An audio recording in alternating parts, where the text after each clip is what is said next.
Good morning. Happy Saturday. I feel like it's been forever since we were last on here. No, Libby and I have been doing a ton of traveling over to, oh shoot, what was it?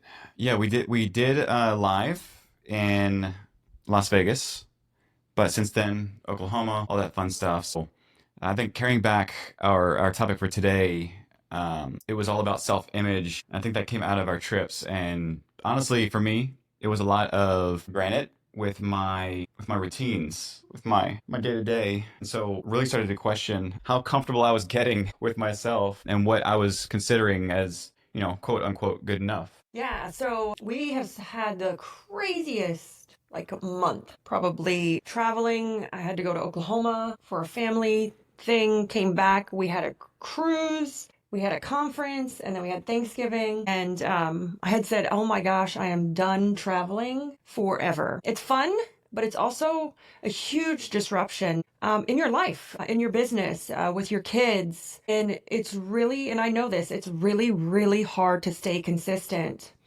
when you're traveling. And so for me, at least for 2025, I kind of have an affirmation of less travel, no more traveling. I have a few things that I have on my calendar, but for travel, I think for 2025, I mean, I'm focusing on it's got to be fun and relaxing. So, I mean, it interrupted so much of, for me personally, like my workflow. Oh goodness, yeah. My workflow, employees didn't see as much of me, whether it's the remote company or the cleaning company. And I stayed true to certain routines and I stayed true to eating. I have not fallen off that wagon because, last year I traveled for 21 days straight. No, that was 2 years ago. And I didn't fall off the wagon with eating, but I do have to admit, I fell off the wagon with exercising. Yeah, that was a big one for me. And so it's really, that really, really is a disruption in our life. As much fun as it is, as much as we love seeing people, I'm ready to stay home. Yeah. Yeah. For me, definitely the travel. Food again was fine, but it was rough at times, especially when a lot of it was lean and you needed that fat for the energy, at least for the way that we are. Again, the way of eating, I guess, is what you call it. But for me, it was exercise. I had good intentions, but fell horribly on that. Usually, I do a lot of calisthenics where I just use kind of like resistance and body and whatnot to exercise, but it never really was convenient. And in traveling, I would at least do, let's say, 30 push-ups on the floor, but everywhere was carpet, and It's dirty. I'm not gonna do push-ups in a Las Vegas casino or a casino in Oklahoma doing push-ups on the carpet because I think that's just not right. Yeah, everywhere was dirty. But so I want to start talking about, the topic that we mentioned, are you comfortable? Where does that sound? Are you waiting? My question is for everybody listening and watching is, are you waiting for 2025 to make your affirmations, your New Year's resolutions, your goals, or are you starting today? Like, we keep waiting and waiting and waiting. And what's that saying? Oh, on Monday, I'll start my diet. Remember, I used to Yeah. say that all the time, on Monday. But I think as the year gets closer to the end, and I catch myself doing this too. Like, oh, I'll wait till the new year. Wait till the new year. Right. We're getting ready to launch another business. And I'm like, we're going to wait till the new year. And I was like, no, like, we're going to do it right now. Went to the attorney's office yesterday to get some stuff ready. But I'm like, why do we keep doing that? It's the micro habits, the micro changes that Yeah. lead to that macro. So we're not waiting. We actually next weekend, super excited. Chris and I, if you guys follow us, we do couples quarterly planning. And so for all my business owners out there watching, I see Jen, I see Erica, I see Maria. But for all my business owners out there watching, this is a super, super important thing that nobody talks about. And I'm going to claim it. And my goal in 2025 is to host an in-person one. But it's couples quarterly planning. And why is this so important? It's so important because I need Chris on my side, right? I need him to understand what I'm going through, but I also need to understand what he needs from me, what the family needs from me. Yeah. So it's one of those things where we go away for 2 days and we plan the quarterly. I talk about the business. He talks about what he wants. We talk about our family. What travel do we want to do in this quarter? What goals or things do we want to set? So we do it before the company quarterly. So I sit in a couple company quarterlies because I have a couple companies, but we do it before the companies meet for the quarter so that when I walk into my company quarterly, I know exactly how much I can give to each company Yeah. because I put my family first and my husband first and myself first. And then, um, I'm not overcommitting in the company quarterly. I know exactly where I stand, how much time I have, what's needed from me from the kids. Yeah. And then it makes Chris feel like he's part of that decision and not just being left second to our business. Yeah. And I know we mentioned it in actually one of our very first date mornings is, the idea of your kingdom and, having that attention, that focus, that influence on yourself first and taking care of yourself first. So, Libby, what was it again? Please repeat it in terms of the priorities that you have in life. Me. And I was just saying, I want to say good morning to Maria and Erica. She said she quit setting start dates. You've learned that you start now. Yeah. I just saw a great Gary Vee post and he said, stop making to-do list and get shit done. Stop making to-do list and go get it done. Yeah. So for me, my order of priority is me first. And that took me a long time to learn because we know that, or I always thought that that's selfish. I don't know. It's just a stereotype for moms and women. Oh, no, your kids come first. Let me tell you what, these kids grow up and leave. I have a 26-year-old. He grew up and left. And I put him first for many years. And I learned that lesson. And so I wasn't the best mom I could be because I wasn't healthy, probably physically, mentally, nutritional health, like even the food I was eating, I wasn't healthy. So I put me first. I put my husband, my relationship next, right? Then my kids, and then my business. So for me, it's me, my marriage, my children, my family comes in there with my children, like my mom and my dad and my sister and my brother, and then my business comes next. Because we cannot be great owners, leaders, managers, and this is not even for owners. You can't be a great manager if you're pouring from an empty cup, like you're an empty vessel inside. You can't. How do you expect people like follow you to the ends of the earth when you're just a miserable, disorganized, confused, insecure owner or manager? Yeah. So Erica said she loves that. It took a long time for me to learn it. Like I always thought that was. Hi, I'm Stephen Rothberg. And I'm Jeanette Leeds. And together, we're the co-hosts of the High Volume Hiring Podcast. Are you involved in hiring dozens or even hundreds of employees a year? If so, you know that the typical sourcing tools, tactics, and strategies, they just don't scale. Yeah. Our bi-weekly podcast features news, tips, case studies, and interviews with the world's leading experts about the good, the bad, and the ugly when it comes to high volume hiring. Make sure to subscribe today. It's like selfish, like I'm first, but it's just whatever I need, Erica, to be a functioning adult. Like what do I need to be mentally sound and healthy? What exercise do I need to do to work out my body and my mind? And it's not, for me, it's not going to get my nails done, and for some people it could be. Maybe that's what makes them feel good. But I had to figure out what made me balanced, right? What made me feel whole, and then I could pass that down in my marriage and then to our kids together. I'm sorry.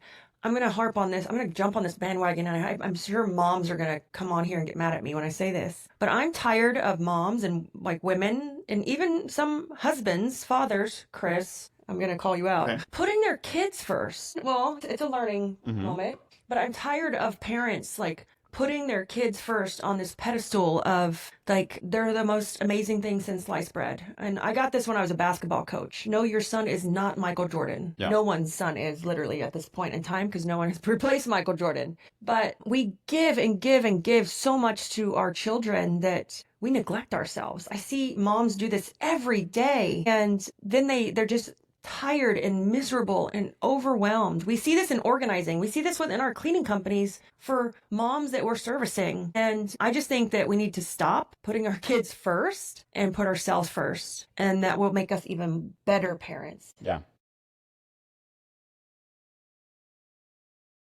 Maria said, my husband always says that our kids are going to leave us. They are. And at the end of the day, Maria, like it's just going to be me and Chris left, which Yeah. is great, but Yeah. not great if my marriage sucks because I gave everything to my kids and I didn't leave anything left for my husband. No passion, no energy, like a horrible sex life. What is like that we're left with a broken relationship when all of our kids grow up and leave us. Yeah. And then we wonder why a lot of like marriages end in divorce when the kids leave. Yeah. And on that topic, I just want to say from a husband's standpoint and things like that is when you keep putting it off as there's more important things instead of sex life. I'm just going to bring that up right now. If there's more important things like, oh, we got to take care of this first, or oh, don't, it's only for special occasions. Every day's a special occasion. Yeah. Then I think it's not doing justice to the relationship because again, there's that level of connection that has to happen. It's just the nature of who we are. And so if we're not leaning into that and taking care of you first, then marriage, then family, and then whatever else is left, then I think that's where things break. And then because either you break or your marriage breaks, everything underneath of it breaks as well because that is the foundation. Yeah, it is. And I mean, you don't know how many business owners reach out to me pretty consistently about help with this, not the sex part. But I mean, in reality, this is going to sound really shallow and naive, but it's one of the most important parts of building a strong relationship or marriage. And if you don't think so, then I think that's being naive. Yeah.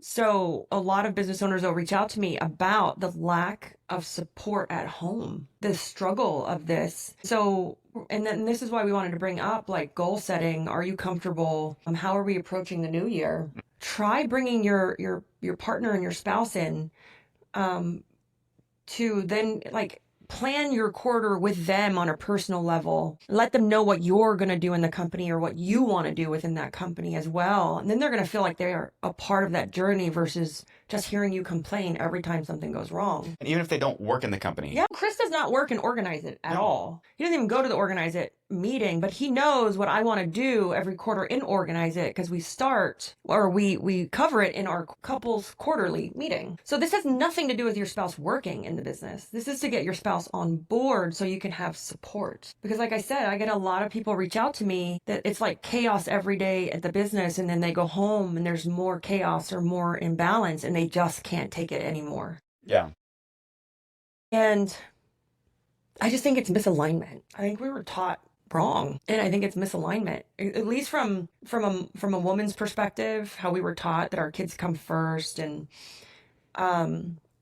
that helicopter mom kind of thing. And I think that too, society teaches us to put ourselves last, moms or women or parents. And in reality, we should be putting ourselves first. So, our topic was, are you comfortable? Right? It was all about, how's your self-image and, the idea of being comfortable. Is that keeping you average? My first question is going to be, who are the 5 people you're spending the most time with? Because you're the average of the 5 people. And I would even dig a little deeper there, and because there's going to be some people that say, oh, well, I don't hang out with anybody. I'm always, I'm focused on my work. But social media counts. Yeah. So I would say that who is a part of your invisible council? Who is it that, even if you don't spend time with them, even if you don't, do anything with them, who is it that is on top of mind, influencing your perspective? Yeah. And I don't think anyone talks about this that much. The average of the 5 people you spend the most time with, we think about in person. But you know how many people I hear say, oh, I have to get off Facebook. It's super negative right now. I just saw a why is post earlier. Facebook negative? I'm taking a break. No, I want you to think about this. It has to do, it's interest based, right? It's social based. You're attracting that. Those are your friends or those are the feeds you're looking at. So they keep putting it in your feed. My Facebook is freaking amazing. I love everybody in it. It's great. It's positive because if it's not, it gets unfollowed, put to sleep, snoozed, unfriended. And so you have to think about this with the new way we live. It's also social media. It's who are those 5 people in your feed the most? So I'm going to say this, and I'd love to hear some feedback, but if you're feeling that social media or it's doom and gloom wherever you are. Think to yourself, yeah, like what are you putting out? Like look in the mirror, look back at yourself. Am I putting out something that I shouldn't be? Yeah. And Chris doesn't mean like what are you literally putting out as in a post. It's No. like what are you manifesting? What are you putting out? What are you searching? Because that's going to pop back up in your feed.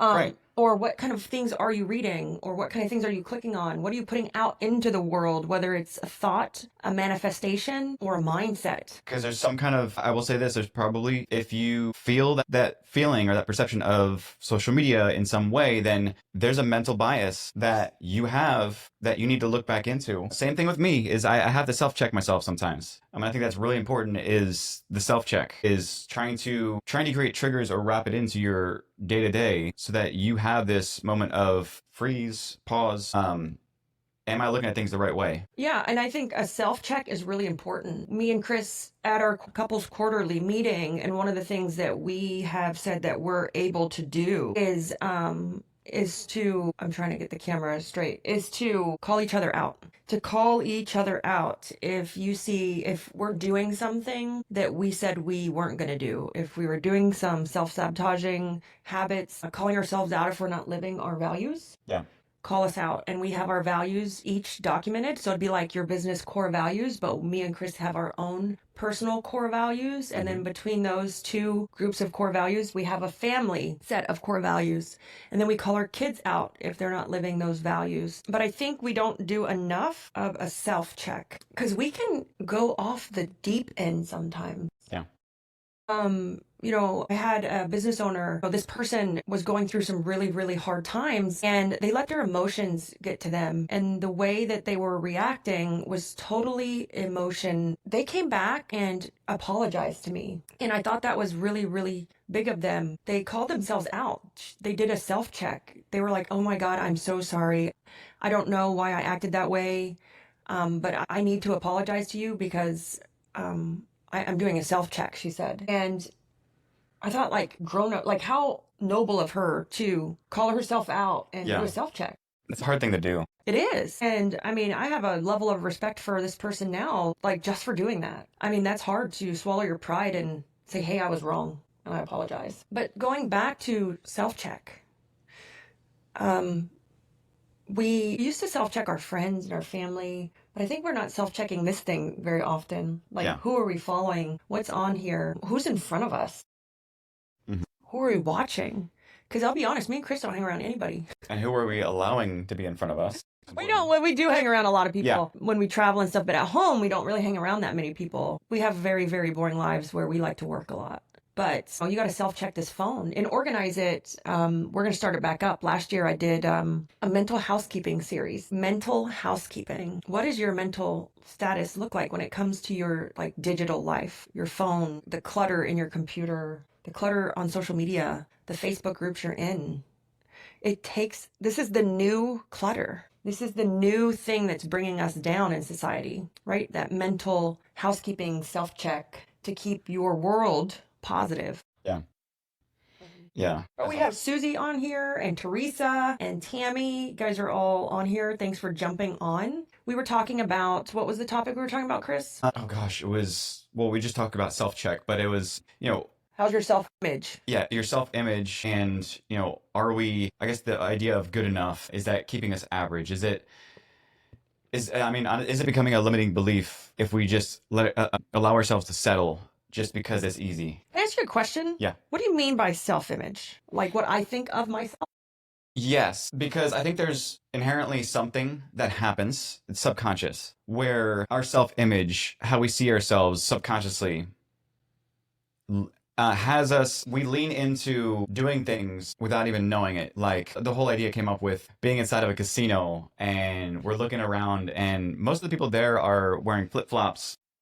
And pajamas. And they got little hair caps and, whatever, but it's like they're in pajamas. They're just there. They just kind of rolled out of bed and went there and it was good enough for them to just, go at it. But I think to myself, and again, this is the idea of like that self-image is, are you subconsciously settling with the perception of you because you think that is all that there is to give. I would say for me personally, prior to like 3 years ago, yeah, I settled a lot. I just thought that, hey, I was a mom in my 40s. I should be overweight. Like, hey, Maria's going to laugh at me. Hey, I'm a Latin woman. I'm supposed to have a belly. That's okay. All Latin women do. I'm half Mexican and half Native American. And I just kind of like settled for certain things. Like, oh, it's okay. I'm supposed to be tired. Like, I have a new baby. And that's when not a new baby, but a toddler, because that was 3 years ago. Yeah, I would have been 3. And so it's one of those things, and that I did this. I was so guilty, and it helped me like not live to my full potential. Yeah. Because I was just kind of like, yeah, that's what everybody else does. That's that's how it's supposed to be. And my goal is, and I need to get back on the wagon because I fell off, was to have abs by 45. So I turned 45 at the end of February, everybody. Abs by 45, and you're also in progress of Mission Build a Butt. I'm in Mission Build Butt, but I want abs now faster. But, in my mind, I was like, oh, women in their 40s don't wear crop top shirts. Why would I want abs? And I'm like, well, I'm the percentage of people in the world that are have multiple businesses over $1 million that are women that have abs is like, it's a unicorn. It's like, I asked ChatGPT this. It's like 0.01% of the world has all those things.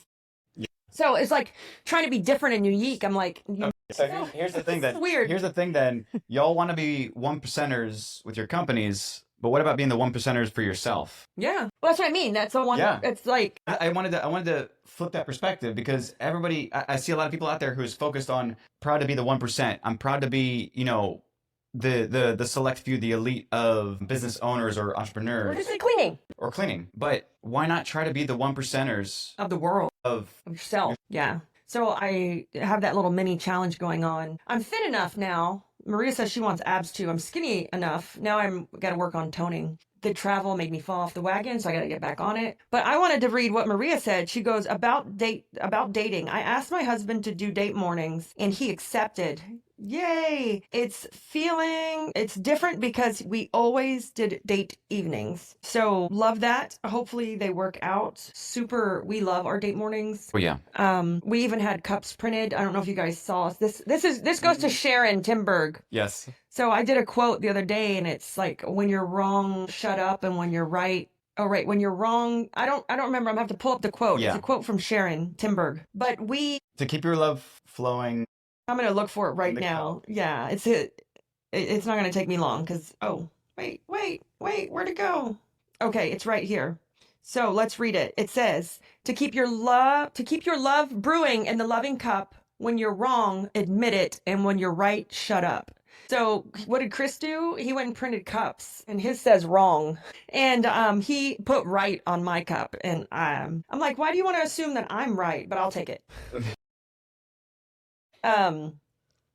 So, it's so interesting with the whole, just, being this whole journey, like being the 1%, the date mornings. Are you comfortable? I want you to look at who are the 5 people you're following on social media, who are your 5 friends. Yeah. Are they pushing you? Here's my question to everybody, and this is something that I've just realized that I need in my life. I pay a lot of money for mentors. I have had Dan Martell as a mentor for 3 years, and I'm in this exclusive, very small group that he is in. It cost me an astronomical amount of money. You guys don't even want to know, but it's been worth every penny. But now I've noticed that I need the next evolution. I wrote on the top of my paper, so I'm an EO, and we were in forum the other day on Tuesday, and I want you guys to ask yourself, hiring sucks, right? Sorting through bad applications, ghosted interviews, and wasted time. It's all exhausting. That's why we built Woot Recruit, the hiring system designed to attract and convert the right people for your business fast. What are some of the benefits? Well, you get more qualified applicants without lifting a single finger. Increase your show rate, eliminate the worry of ghosting. Track every single step of our process with real-time data. If you're tired of hiring headache, go to wootrecruit.com and let us start filling your open roles today. off this. I wrote at the top of my paper, because as we're like sharing our 5% and our reflections, I wrote, I need someone to push me. Yeah. I'm missing that. As much as I love Dan and I'm still in that group and I don't plan to go anywhere, he's not pushing me anymore. Yeah. Because I'm like, okay, it's the next thing, it's the next thing. And I need someone in my life to push me, because for us naturally, we can get comfortable, right? We can get comfortable. We lose sight of perspective. For my business owners, we get shiny object syndrome. And I do really, really well when I'm put in a room with someone who makes me so uncomfortable. So uncomfortable. Dan used to, like, if you asked a question, he would call you on your crap. He would ask you to open your laptop, show him exactly what you're talking about. He would grill you, ask 12 different questions. Oh my for your God. one. And you know, and so I need the next level of that, because I know I have even more inside me. And I'm like, I just come to that affirmation on Tuesday. But I want to ask you guys, do you have that person in your life right now that challenges you so much that you're scared to even raise your hand and ask the question? We would raise our, even in boardroom with Dan, it was funny because one of the members is like, man, I knew that he was going to do that to me, but I asked the question on purpose because I needed to be called out. Yeah. I needed to be called out. And it's interesting that, you know, we need those things. And I need that. So for 2025, I'm looking for the next, you know, we're staying in boardroom. Chris is in SaaS Academy, which is his software group. And then I'm in the exclusive, it's a small group of business owners. And we have our boardroom then you have your- monthlies as well. So every member of our team at Woot Recruit gets to meet with Dan's leadership team every month. So like our sales team meets with his sales team, marketing team meets with his marketing team. The authors of their new book. So the offers, of Software as a Science. So those are like Chris's mentors and JP's, and they even have an executive assistant. So like Dan's executive assistant is meeting with my executive assistant and everyone in the, they call them wisdom circles. Yeah. So it's, like I said, we pay a lot of money, but it's worth it, because when your leadership team is excited to go to training, it's worth every penny. But that's my question. Like, I see Samaria, hey, and Tammy's still here, and Lindsay. Teresa, always one of our best followers. Do you have somebody right now that's pushing you so hard that it scares you? Yeah. Like, I've had people come up to me in CBF. If you guys don't know what CBF, it's Debbie's amazing cleaning business group. And they're like, I want to hire you as a coach, but you scared the bejesus out of me. To me. And I'm like, great, then I'm doing my job. Yeah. Like, great, then I'm doing my job. But do you have that in you right now? Do you have that in your life? Do you lack that? And I think as business owners, we need that. And it's okay to stay in some of these groups, but we do evolve out of it because we mature. Like, we mature past the level of it pushing us to the next level. And then I think what happens is you get complacent because it's just kind of there. Like the level that you're at is just kind of there. Tell you what happens, and I know this for a fact. It's guilt. I love, like, let's just say boardroom. Like, I don't want to leave. Like, I love CBF. I don't want to leave. It's guilt. I love my friends I've made in there, but I need the next level. Yeah. So And then- for some people, it's stacking. It's stacking, so you can stack. But then I find I'm in like 15 groups, and I'm like, well, crap. I'm in too many groups now. Yeah. And so you have to make those hard decisions. And there are reasons why we stay in certain groups. Like, I love CBF. I'm not leaving because it gives me my industry insight. It gives me connection to cleaning and what's currently happening and great ideas. And so, like, I told Chris, I'm going to stay there for as long as I own my cleaning business. You know, SaaS, I almost thought about leaving boardroom because I was like, I need the next level. But then I'm like, man, it's keeping me relevant in the software industry, what's happening. And then we have our friends that we've made. And like, I feel guilty and indebted to like Dan. Yeah. Or Debbie. And then you're like, I can't leave, but then I need something else. Yeah.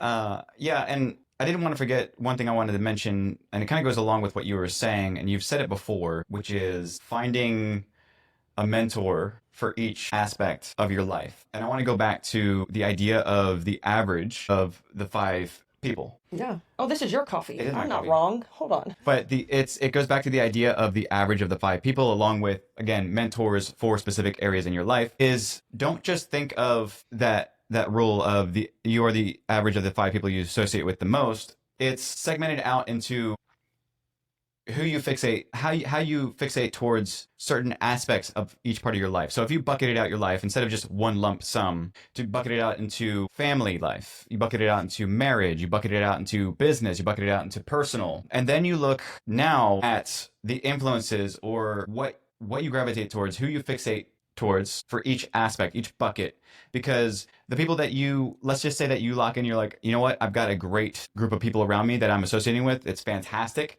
It's business. But the problem is that, is it the same 5 people? Is it that level for your marriage? Is what you're fixating on or what you're paying attention to for your marriage, I want to say like the 1%, the highest 5, the thing that's going to keep you improving or growing with your marriage, Yeah. your relationship. And I would venture to say that sometimes entrepreneurs don't have the best luck with relationships because sometimes it goes a little bit too deep, too fast, and attention gets away from the relationships. And so I want to make sure that there's a self-check there with making sure that you also focus on the 5 for relationships. You focus on the 5 personally in terms of personal growth. You focus on the 5 for family and see where you stand in ranking yourself. Yeah, and I have to honestly give credit to Dan. It's a software group, and so in the SaaS Academy, in the regular level, right? It's mainly software. You get into boardroom and it has nothing to do with business. Yeah. And it all has turned into, hey, like always self-checking, like how's your marriage? How's your personal life? Are you eating right? Exercising? The last boardroom, it was all about, we had a fitness coach, we had a spiritual coach, we had like, how do you talk and communicate? And it had nothing to do with running a business. So I have to give Dan credit because he really, really instilled that into us in the first couple years. And we were fortunate enough that when we joined SaaS Academy, he was very involved in SaaS Academy. Oh, yeah. He's exploded. So now he's just really interacting with boardroom. And I'm sure he'll leave that altogether soon as well, because he is pursuing his next mountain, which I respect and understand. But here's what I want everyone to think about is you have to have a balanced life. So we may be like in a group and that helps us with our business. But what are you doing spirituality? What are you doing for marriage? What are you doing for health? What are you doing for like your mental capacity? I want to give you an example. Austin, he over the summer really wanted to go deep into basketball, and we hired a nutritionist, a speed coach, a mental coach, and he had an agility coach and then his regular coach. He had 5 coaches, this kid, 5 coaches. We picked him up from the airport. He stayed home all of June by himself because he wanted to play basketball and we wanted to travel. We picked him up from the airport and took him to dinner, and he ordered broccoli. I'm like, what is going on and who are you? He would never eat a vegetable. He goes, oh, well, my nutritionist said that I need to eat more vegetables. Meanwhile, I've been here 16 years of your life telling you to eat vegetables and you never listen to me. And so he really got a sound understanding of the game himself, his mental capacity, because he covered all 5 buckets of the game instead of just saying, oh, I have a high school coach, we're good. Right. Because we know that to be great at basketball, just like to be great at business, I have to be healthy. Mm-hmm. I have to have agility. I have to be mentally sound, right? And most business owners don't even do those. And here's a 16-year-old junior in high school, 5 coaches so that he could have a great game. All just for a great game. And so with my business owners, I just want you to think about like, okay, we're in a business group, but then what? Because then if that's all we're doing, then we're not getting great feedback maybe for our mental health or our marriage or our nutrition or our eating, because we're going to adapt to the habits that they may have if we're not having other influences in our life on those buckets. Especially influences that are stronger. Yeah. So Teresa, you said your health is at a 0, but the greatest thing, Teresa, is that you can always start today. Right? I love that saying that if I'm just 1% better every day, that it compounds over the course of a year. And I could be an entirely new person in a year. I mean, I posted a picture of me this week of what I looked like 4 years ago versus this year. And so it's okay. All we have to do is just be better today than we were yesterday. Yes. That's it. It's small. It took me 4 years to feel healthy and look healthy. Yeah. It's micro. It's little tiny habits and transactions that we can do. So 2 things I want to say about that. Number 1 is, and I want to direct this towards Teresa and whoever else is listening in case they need to hear it, but the idea of, again, if whatever part of you is at 0 and you know that you need to start, and of course you hear the same thing over again about 1%, just little by little, whatever, is go through the motions of asking for permission For those people that are in your life, your family, your relationships, whatever, ask permission to help you get started with it. That's what Libby did with me, and asked my permission to get started. And if you do the same thing with your employees and your company and your businesses, same thing's going to happen. But, and also a little teaser with the kids book is there's a little bit of this mindset wrapped in there for the kids, but it's asking for that permission. It gets them to jump on board, to buy in. You'll notice that people rise up to the occasion, and all of a sudden you have this massive amount of support behind you. But if you never ask, you don't get that support. Yeah. Yeah. And the craziest thing happened when I started on this health journey. All of our employees, all of them, some even cleaning technicians, people in the organized office, people in the Woot Recruit, they all follow you. They all inspire to be like you. They all are like, oh, Libby, I'm working out. I saw your workout plan on Facebook. I'm like, I didn't even know she followed me on Facebook. Or they're like, oh, I'm eating better. They're so proud that they see your transformation and they crave it in their life as well. Because this is not just an business owner thing. No. This is a human thing. Yeah. Which is, I think, is why it's so amazing. And by the way, those people that are doing stuff because of you, influenced by you, they're usually quiet and you don't know. And all of a sudden it's like, oh, by the way, over the last 6 months, I've been doing this, this, and this. And all of a sudden I'm amazing. Thank you. Yeah. Yeah. So Jeremy said, these are the skills that you are mentioning. Libby, hard things, communication, health, physical, emotional, soft skills, relationships, leadership, emotional intelligence. Yeah.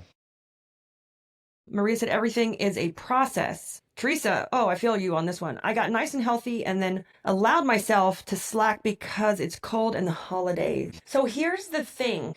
So me and Chris, when we traveled, I said I fell off the wagon with exercising. We never stopped walking. Yeah. We never stopped walking. Oh God, my hand signal just messed up the camera. We never stopped walking. So what I wanted to share with you guys is that it cannot be a temporary thing in your life. Yeah.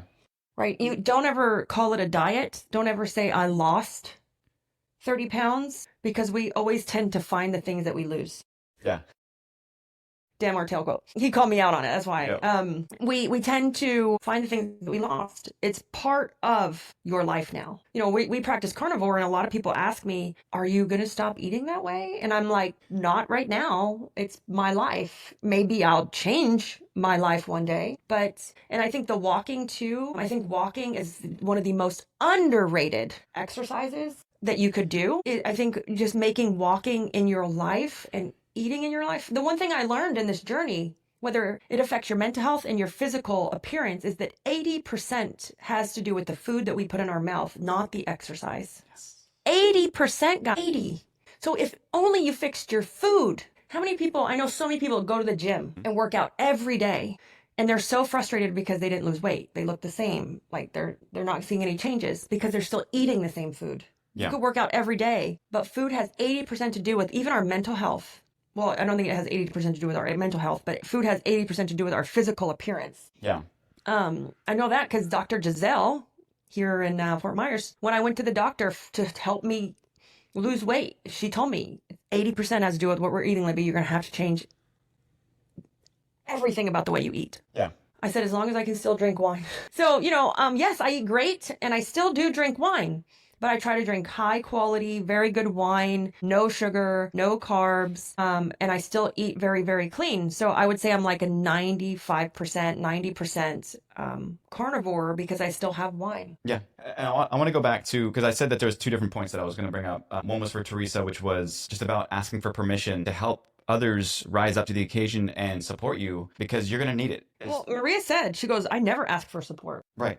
Yeah. It's tough too. And I'm sure as a mother, it's hard because you have to be strong. I get that. I've also had to learn as well because I had some insecurities with myself being young, and I thought that asking for help made me seem like, again, a baby, a kid, whatever. And so I was always extremely insecure and never asked for help because of that. But now leaning into it, it's so much better. The second point that I wanted to bring in with that was, again, the framework that I use is having unbreakable truths. These are things in my life that are so absolute and they're so absolute and they're so easy that breaking them seems stupid. And I want to keep repeating and giving those examples again. So like with health or fitness or whatever, I know it sounds silly, but I want to say it's literally a 3-minute workout 3 times a day. this is me. 3-minute workout 3 times a day, and I have alarms set for each one, and the alarm is get sexy. And I keep saying this jokingly because I'm anchoring it to the goal or the result, the output, which it is. And I want to make sure that number one is that I honestly, it might sound facetious or whatever, I don't know, but I want Libby to be like, wow, as a husband, Wow. That's my husband. yeah. So there Not is like, wow, that's No. your husband? So there's ego there's ego attached to everything. Why do you think we like the sound of our own names? Yeah. Yeah. Oh yeah, exactly. But again, anchoring it to the thing that you desire the most or the outcome, not the thing itself, like set an alarm for workout for 3 minutes. It's not it's even deeper than that. It's the feeling. Anchor it to the feeling that's absolute. That's if you didn't do it because it's so easy and the want is there, then you feel bad. You feel dumb for not doing it. Yeah, and Chris does these micro exercises, guys. So if you want to exercise and you feel like you don't have enough time, or micro exercising is huge right now. I learned about it when I ran a marathon because I didn't have enough time to train for a marathon. So I had to do it in sections or pieces throughout the day. Because I didn't have enough time to do it all like just in the morning. Yeah. So when I was training for the marathon, they talk about like doing micro runs throughout the day, morning, afternoon, evening, and then it compounds and helps you prepare for that marathon. So Chris does micro exercising where it's like three-minute workouts a day. I'm not Like, I'm not joking. No. I do three-minute workouts with 30 reps for each thing. We can talk about that later if you're interested. well, if you're interested, you should join our higher Higher profit tribe. Oh, the Higher Profit Tribe. We talk about life in that. It's one of our Facebook groups. It's, if you have questions, Chris will drop the link in the chat, but we get a little bit more in depth with like food and our journey on eating and exercising and just mental health. Because some people don't want to hear that. So we have a group just for that. It's to live a higher profitable life, because profit to us is an abundance of something, no matter if it's an abundance of money, love, relationships, it doesn't matter. Yeah. So, he does these micro workouts, and the research shows that they're actually can be more effective than like working out for an hour. Yeah. So it's really interesting. And he keeps a kettlebell like at his desk and just does them right at the desk. Like there's literally no Yeah. excuses Yeah. from the way he's framed his life. I'll have to drop it in later because I can't find the actual post it here. I don't know. Oh, I think you can just I don't think it'll do it while it's live. Anyway, what I was gonna say to that is, again, to Teresa's point, in at least trying to find a way to get started or not feeling it's that barrier between getting started. It's the hardest part. It's that, I forget what it's called, but law of inertia. It's getting started is the hardest part. Unbreakable truths. We talked about the exercise, the 3-minute workouts, the micro workouts. I also have another, again, 5 p.m. every single day. I have an alarm set. It's not to stop working, because that is, again, it's not the outcome that I want. It's just, it doesn't really get me in a feel good moment or get me to take action. But that unbreakable truth for me is at 5 p.m., my alarm goes off and it says, be a great husband and father. To me, that is first and foremost the most important thing. And that is an instant reminder that if I don't stop, again, I'm stupid for not stopping. So there's things like these that you can set, think through it, find out what that outcome, that anchor is that you're looking for, searching for, and make something so easy that it's undeniable and unbreakable in your day-to-day. Yes, awesome. And I think that when you do these things, we need to learn to live and depend more on technology. As in, what do you mean by that? Even Yaya at 6 years old, she has an alarm at 9 o'clock in the morning to play with bubbles, because that's what makes her happy. And so she has an Alexa in her room. Oh, I said the word. In her room, and it reminds her every day at 9 a.m. to play with bubbles, because that's what makes her happy. So if we can rely more on technology to help us, right? To help us remember the important things, to help us hold ourselves accountable, whether it's alarms on our phone, calendars, devices like a Chrome or Alexa or Google's. Austin uses a Google in his room for everything from reminding him to do his face routine, to brush his teeth, to he gets himself up for school every morning. 4:30. At 4:30 in the morning. And so leaning on tech. And if you have children, we did this in the organizing section when I used to organize in the field. We would buy these devices to help kids that had ADHD to pay attention, to remember to clean their room, to remember to put up toys. And it works really, really well if you're one of those entrepreneurs or if you're a child, and you tend to get easily distracted. or, you just go off the deep end. It will bring you back. And if you choose to ignore the alarm, then that's your fault, right? But you've put those bumpers in place. All right, guys. I think it's time to wrap up. Teresa said, I'm guessing that it triggered her LEXA. Yeah. Do you want to shop for bubbles? So, it's funny because we had to set the devices up so she couldn't buy something on her Alexa. And that we had some subscriptions rolling for Prime Music. Yeah. She bought all kinds of stuff and we're like, whoa. So they have a kid setting on there now. But at the end of the day, ask yourself, are you comfortable right now? Are you, how's your self-image? And it can sound vain, but it's important. It's important. How's your self-image? Are you staying comfortable? Yeah. In the mornings, look in the mirror and say, do you feel amazing? Do I feel amazing? Do I look amazing? I've always wanted to have our devices play that Mary J. Blige song in the morning. And if you've never listened to that Mary J. Blige song, it's called Good Morning Gorgeous. And I was like, well, that's kind of snotty, but it's a very emotional song, like inspiring song, because she's telling herself every morning to get up and call herself gorgeous. So, are you comfortable? Is it keeping you average? And then my question to all my business owners, do you have that thing in your life right now pushing you so hard it scares the bejesus out of you? You don't even want to ask a question sometimes, but you do because they're going to call you out. Yeah. It's amazing to have that in your life. When you see entrepreneurs, I'm trying not to talk with my hands because I don't want to trigger the camera. When you see those entrepreneurs in your life just taking off like skyrocket, and you're like, man, they're killing it. I'm telling you right now, man, they got somebody pushing them so hard that they don't even know what their own limits are now. Yeah. And so if you don't have that, get it now, whether it's a spiritual coach, a fitness coach, a nutritionist, a business coach, an industry coach, because I think it's great to be in our industry specific groups, but then running a business is the same everywhere, like leadership coach or just an accountability, right? Or mentor or consultant. I love coaching, but at the same time, I love consulting. A consultant just call you on your crap, tell you what to do. Done. They don't even ask you a question. You're like, okay. So ask yourself these questions. Anything else before you wrap up? I do got to get up and turn around and turn this off. Really, it's just that is just how are you positioning your life to just be a better you? I think that's everything that we're wrapping up to is how are you positioning your life to be a better you? So, and let me just go ahead and turn this off. So hope you guys have a great Saturday. Please kick it off with a bang, and we'll see you guys next week.